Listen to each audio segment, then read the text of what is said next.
သိချစ်ကြတဲ့ညီအမ3ယောက်တူညီတဲ့ယောက်ျားတစ်ယောက်ကိုချစ်မိတဲ့အခါ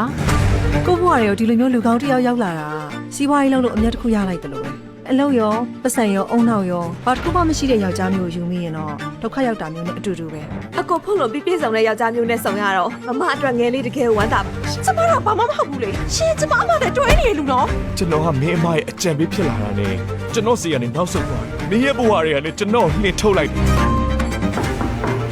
စောင်းမမဝင်လာမယ်နော် ใจมันยิ่งเจ็บยิ่งร้า